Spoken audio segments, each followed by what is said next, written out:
नमस्कार, मैं अंजना और आप देख रहे हैं बाबा रामदास का चैनल वज्र घोष। आइए एक नजर डालते हैं आज की बड़ी खबर पर। असम और पुडुचेरी में रिकॉर्ड मतदान। केरल में एक चरण के चुनावों के बीच दशकों में सबसे अधिक मतदान हुआ। असम और पुडुचेरी में गुरुवार को हुए विधानसभा चुनावों में रिकॉर्ड मतदान हुआ, जबकि केरल में लगभग 4 दशकों में सबसे अधिक मतदान दर्ज किया गया, क्योंकि तीनों देशों में एक ही चरण में मतदान हुआ था और मतदाता सूचियों में भारी कमी ने तीनों देशों में मतदान प्रतिशत को बढ़ा दिया होगा। चुनाव आयोग के रात 11 बजे तक के आंकड़ों के अनुसार असम में 25 लाख मतदाताओं में से 85.83%, केरल में 27.1 लाख मतदाताओं में से 78.27% और पुडुचेरी में 9,50,311 मतदाताओं में से 89.87% मतदान हुआ। तीनों राज्यों में 2021 के आंकड़ों की तुलना में काफी सुधार हुआ है। इससे पहले असम में 2016 में 84.64%, केरल में 1987 में 79.9% और पुडुचेरी में 2006 में 85.7% मतदान हुआ था। इसका मतलब है कि असम और पुडुचेरी ने नए रिकॉर्ड बनाए, जबकि केरल 1987 के उच्चतम स्तर से थोड़ा पीछे रह गया। हालांकि चुनाव आयोग द्वारा अंतिम मतदान के आंकड़े बाद में जारी किए जाने की उम्मीद है। मतदान प्रतिशत में वृद्धि का एक महत्वपूर्ण कारण केरल और पुडुचेरी में मतदाता सूचियों का विशेष गहन संशोधन यानी SIR और असम में विशेष संशोधन यानी SIR था। केरल में मतदाताओं की कुल संख्या 27.9 मिलियन से घटकर 8.42% कम हो गई। पुडुचेरी में 1.2 मिलियन से घटकर 11.67% कम हो गई और असम में 25.2 मिलियन से घटकर 97% कम हो गई। असम में यह कमी 2023 में विधानसभा और संसदीय सीटों के परिसीमन को भी दर्शाती है।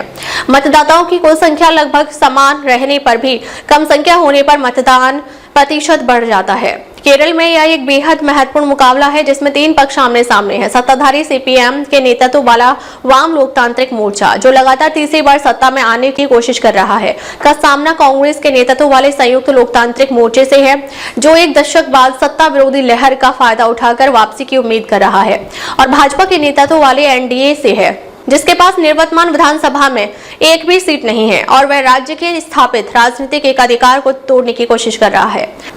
मुख्यमंत्री पिनारई विजयन, जो पार्टी के गढ़ धर्मदम से लगातार तीसरी बार चुनाव लड़ रहे हैं, ने पिनारई गांव के एक उच्च प्राथमिक विद्यालय में स्थित मतदान केंद्र पर अपना वोट डाला। विपक्ष के नेता VD सतीशान ने अपने परिवार के साथ परवूर के Kesari arts and science college में स्थित मतदान केंद्र पर मतदान किया। वे 2001 से लगातार इस निर्वाचन क्षेत्र का प्रतिनिधित्व कर रहे हैं। भाजपा के प्रदेश अध्यक्ष राजीव चंद्रशेखर ने भी तड़के मतदान किया। केरल एक विकसित राज्य बनने की राह पर है और उसने सभी क्षेत्रों में उपलब्धियां हासिल की हैं, जिन्हें निर्बाध रूप से जारी रखना होगा। लोगों को यह एहसास है कि केवल LDF ही राज्य को आगे ले जा सकता है, विजयन ने मतदान के बाद कहा। सतीशान ने UDF की शानदार जीत की भविष्यवाणी करते हुए दावा किया कि गठबंधन 140 सीटों में से 100 से अधिक सीटें जीतेगा। उन्होंने कहा, पिछले 3 महीनों में मैंने राज्य के कोने कोने को 4 बार दौरा किया है। मुझे जनता के मिजाज की पूरी समझ है। चंद्रशेखर ने मतदाताओं से भारी संख्या में मतदान करने और बदलाव के लिए वोट देने का आग्रह किया। उन्होंने कहा, इस चुनाव में NDA का दमदार प्रदर्शन केरल की राजनीतिक परिदृश्य को बदल देगा। अब तक के लिए बस इतना ही, फिर मिलते हैं एक ऐसी ही बड़ी खबर के साथ। तब तक के लिए नमस्कार और देखते रहिए बाबा रामदास का चैनल वज्र घोष। अगर आपको वीडियो पसंद आई हो तो लाइक करिए व शेयर करें। ऐसे लेटेस्ट अपडेट पाने के लिए बेल आइकन को प्रेस करना ना भूलें। अगर आप हमें फेसबुक या फिर इंस्टा के माध्यम से देख रहे हैं तो हमारे पेज को फॉलो जरूर करें। धन्यवाद।